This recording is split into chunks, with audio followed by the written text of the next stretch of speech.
ರಾಜ್ಯದಲ್ಲಿ ಮತ್ತೆರಡು ಸಚಿವ ಡಿಸಿಎಂ ಸ್ಥಾನ ಅಂತ ಹೇಳಿ. ನೋಡ್ರಿ, ಎಲ್ಲಾ ಕಾಲದಲ್ಲೂ ಯಾವುದೇ ಸರ್ಕಾರ ಕಾಂಗ್ರೆಸ್ಸೇ ಅಂತಲ್ಲ, ಯಾವ ಪಕ್ಷದ ಸರ್ಕಾರ ಸಂಪುಟ ಪುನರ್ರಚನೆ ಮಾಡಿದಾಗ ಅಲ್ಪ ಸ್ವಲ್ಪ ಅಸಮಾಧಾನಗಳು ಬಂದೇ ಬರ್ತವೆ. ಅಸಮಾಧಾನಗಳನ್ನೆಲ್ಲ ಆಯಾ ಪಕ್ಷದ ಮುಖಂಡರುಗಳು ಅದನ್ನೆಲ್ಲ ಸಮಾಧಾನಗೊಳಿಸ್ತಾರೆ. ಯಾವುದೇ ತೊಂದರೆ ಏನೂ ಆಗೋದಿಲ್ಲ. ಅವರು ಮುಖ್ಯಮಂತ್ರಿಗಳು ದೆಹಲಿಗೆ ಹೋಗ್ತಾ ಇದ್ದಾರೆ. ಮತ್ತೊಮ್ಮೆ ಎಲ್ಲ ಘಟನೆಗಳ ಹಿನ್ನೆಲೆಯಲ್ಲಿ ಏನೆಲ್ಲ ತೀರ್ಮಾನಗಳು ಮಾಡ್ತಾರೆ ಮಾಡ್ಕೊಂಡು ಬರ್ತಾರೆ. ಅದರಲ್ಲೇನು ಅಸಮಾಧಾನಗಳಿಂದ ಯಾವುದೇ ರೀತಿಯ ಪಕ್ಷಕ್ಕಾಗ್ಲಿ ಇನ್ನೊಂದಕ್ಕಾಗ್ಲಿ ಏನ್ ತೊಂದರೆ ಇಲ್ಲ. ಮೂರು ಬಾರಿ ಪಟ್ಟಿ ಚೇಂಜ್ ಆಯ್ತು, ಅದೇ ಅಸಮಾಧಾನ ಕಾರಣ ಆಯ್ತಾ? ನೋಡಿ, ಅದು ಒಂದು ಕಾಂಗ್ರೆಸ್ ಇತಿಹಾಸದಲ್ಲಿ ಅದು ಮೊದಲನೇದು. ಯಾವಾಗ್ಲೂ ಪಟ್ಟಿಗಳು ಈ ತರ ಬದಲಾವಣೆ ಆಗಿದ್ದು ನಾನು ಕೂಡ ಕೇಳೂ ಇಲ್ಲ, ನೋಡೂ ಇರ್ಲಿಲ್ಲ. ಈ ಸರಿ ಆಗಿದೆ. ಸರಿ, ಅದೇ ಒಂದೇ ಕಾರಣ ಇಲ್ಲ, ಬೇರೆ ಬೇರೆ ಕಾರಣಗಳು ಇರ್ತವೆ. ಈಗ ಅವೆಲ್ಲವನ್ನು ಕೂಡ ಈಗೆಲ್ಲ ಆಚೆ ಬಂದಿರೋದ್ರಿಂದ ಆ ಹಿನ್ನೆಲೆಯಲ್ಲಿ ಈಗ ಹೊಸ ತೀರ್ಮಾನಗಳು ಏನನ್ನ ಮುಖ್ಯಮಂತ್ರಿಗಳು ದೆಹಲಿಗೆ ಹೋಗಿ ವರಿಷ್ಠರ ಜೊತೆ ಚರ್ಚೆ ಮಾಡಿ ಮಾಡ್ಕೊಂಡ್ ಬರ್ತಾರೆ. ನೋಡೋಣ. ಈಗ ಕನ್ನಡ ಮೀಸಲಾತಿ ಸಂಪುಟಂಗೆ 15% ಮಾಡಿದ್ರೆ ತುಂಬಾ ಅನುಕೂಲ ಆಗುತ್ತೆ ಅನ್ನೋದು. ಹೌದು, ಈಗ ಇವತ್ತಿನ ಚರ್ಚೆನಲ್ಲಿ ನಾನು ನೋಡಿದಾಗೆ ಈಗ ಕನ್ನಡದ ಮಾಧ್ಯಮದಲ್ಲಿ ಓದ್ಬೇಕು ಅಂತಕ್ಕಂಥದ್ದು ಮಕ್ಕಳಲ್ಲಿ ಆಸಕ್ತಿ ಹುಟ್ಟಿಸ್ಬೇಕು. ಇಲ್ಲ ಅಂದ್ರೆ ಎಲ್ಲ ಇಂಗ್ಲಿಷ್ ಮಾಧ್ಯಮಕ್ಕೆ ಹೋಗ್ತಕ್ಕಂಥದ್ದು ನಾವು ನೋಡಕೊಟ್ಟಿದ್ದೀವಿ. ಈ ಕನ್ನಡ ಮಾಧ್ಯಮದ ಬಗ್ಗೆ ಮಕ್ಕಳಲ್ಲಿ, ಪೋಷಕರಲ್ಲಿ ಆಸಕ್ತಿ ಬರಬೇಕು ಅಂದ್ರೆ ಅವ್ರಿಗೂ ಕೂಡ ಈ ಮೀಸಲಾತಿನ ನಮ್ಗೆ ಅನುಕೂಲ ಆಗ್ತದೆ ಅನ್ನೋದು. ಈಗ ತಮಿಳುನಾಡಿನಲ್ಲಿ 20% ಇಟ್ಟಿದ್ದಾರೆ. ನಮ್ಮಲ್ಲೂ ಕೂಡ ಇಡುವಂತ ಪ್ರಯತ್ನ ಯಾಕೆ ಮಾಡಬಾರ್ದು? ನಾವು ಕನ್ನಡ ಉಳಿಸಿ ಬೆಳೆಸಿ ಅಂತ ಊರೆಲ್ಲ ಟಮ್ ಹೊಡಿತೀವಲ್ಲ.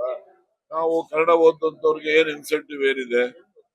ಅವ್ರಿಗೇನಾದ್ರು ಇನ್ಸೆಂಟಿವ್ ತರ ಈ ರೀತಿ ಉನ್ನತ ಶಿಕ್ಷಣದಲ್ಲಿ ಅಭ್ಯಾಸ ಮಾಡೋದಕ್ಕೆ ಮೀಸಲಾತಿ, ಮತ್ತೆ ಅಭ್ಯಾಸ ಮಾಡಿದ ಮಕ್ಕಳಿಗೆ ನೇಮಕಾತಿನಲ್ಲಿ ಮೀಸಲಾತಿ, ಇವೆಲ್ಲ ಇದ್ದಾಗ ಸುಲಭವಾಗಿ ಆ ಒಂದು ಕನ್ನಡ ಮಾಧ್ಯಮದಲ್ಲಿ ಓದಲಿಕ್ಕೆ ಮಕ್ಕಳು ಕೂಡ ಮುಂದೆ ಬರ್ತಾರೆ, ಪೋಷಕರು ಕೂಡ ಅದಕ್ಕೆ ಬೆಂಬಲ ವ್ಯಕ್ತಪಡಿಸ್ತಾರೆ.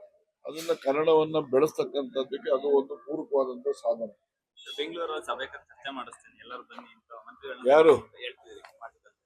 ಇರ್ಲಿ ರೀ, ಅವೆಲ್ಲ ಸಮಯ ನಡೆಯಪ್ಪ. ಈಗ ಏನ್ ಅರ್ಜೆಂಟ್ ಏನಿದೆ? ಇನ್ನು 2 ವರ್ಷ ಇದೆ. ಇನ್ನು 2 ವರ್ಷ ಇದೆ. ಬಲವಂತವಾಗಿ ರುಜು ಹಾಕ್ಸಕ್ಕಾಗ್ತದ? ಅವ್ರ ಕಾಗದ ಓದಿದ್ದೀರಾ? ನಾನು ಸಹಿ ರಾಜೀನಾಮೆ ನೀಡಿದ್ದೀನಿ ಅಂದ್ಮೇಲೆ ಬರವಣಿಗೆಯಲ್ಲಿ ಬರ್ದಿರೋದು ನಂಬ್ತಿರೋ, ಬಾಯಲ್ಲಿ ಇನ್ಯಾರೋ ಹೇಳಿದ್ದು ನಂಬ್ತಿರೋ? ಹೇಳು. ಅವ್ರೇನಾದ್ರು ನನಗೆ ಆತರ ಮಾಡಿದ್ರು ಅಂತ ಹೇಳಿದಾರೆ? ಯಾರೋ ಬೇರೆಯವರು ಹೇಳ್ತಾರೆ. ಆದ್ರೆ ಅವರೇ ಸ್ವಯಂ ಆಗಿ ಸಹಿ ಮಾಡಿ ಪತ್ರದಲ್ಲಿ ಏನ್ ಬರ್ದಿದ್ದಾರೆ ಅದು ಮುಖ್ಯ. ನಾವ್ ಯಾರೋ ಒಬ್ರು ರಸ್ತೆಯಲ್ಲಿ ಹೋಗೋರು ಏನೋ ಒಂದು ಹೇಳ್ಬಿಟ್ರೆ ಅದು ನಂಬಕ್ ಆಗ್ತದ? ಓಕೆ, ದೊಡ್ಡ ಜಿಲ್ಲೆ ಸರ್ ತುಮಕೂರು. ಆಯ್ತಲ್ಲ, ಎಲ್ಲ ಮುಗ್ದೋಯ್ತು, ನಡಿ ನೋಡೋಣ. ಕೊಡ್ಬೋದಿತ್ತಲ್ವಾ ಇನ್ನೊಂದು ಅನ್ನುವಂಥದ್ದು? ಒಂದಲ್ಲ 2 ಕೊಡ್ಬೋದಿತ್ತು, ಕೊಟ್ರೆ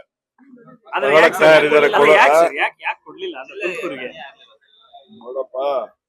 ಅವರು ವರಿಷ್ಠರು ತೆಗೆದುಕೊಂಡಿರೋ ತೀರ್ಮಾನ, ಆ ತೀರ್ಮಾನದಲ್ಲಿ ಅವ್ರಿಗೆ ಏನ್ ಅನ್ಸಿದ್ಯೋ ಗೊತ್ತಿಲ್ಲ. ಒಂದೇ ಸಾಕು ಅಂತ ಒಂದ್ ಕೊಟ್ಟಿದ್ದಾರೆ, ಆಯ್ತು. ಏನ್ ಮಾಡ ಎಲ್ಲ ಒಂದ್ ಕಡೆ ಸಿದ್ದರಾಮಯ್ಯನವರು ಕೂಡ ಅಸಮಾಧಾನ ಆಗಿದ್ದಾರೆ ಅನ್ನುವಂಥದ್ದು ಅಂತ ನನಗೆ ಗೊತ್ತಿಲ್ಲಪ್ಪ. ಸಿದ್ದರಾಮಯ್ಯ ನಾವು ಭೇಟಿ ಮಾಡಿಲ್ಲ.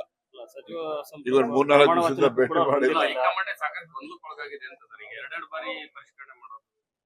ಅದು ಹೈಕಮಾಂಡ್ ಅವರು, ನಾನು ಅದೇ ಹೇಳಿದ್ದಲ್ಲಿ ಮೊದಲೇನೆ 3 ಬಾರಿ ಬದಲಾವಣೆ ಮಾಡಿದ್ರು ಲಿಸ್ಟ್.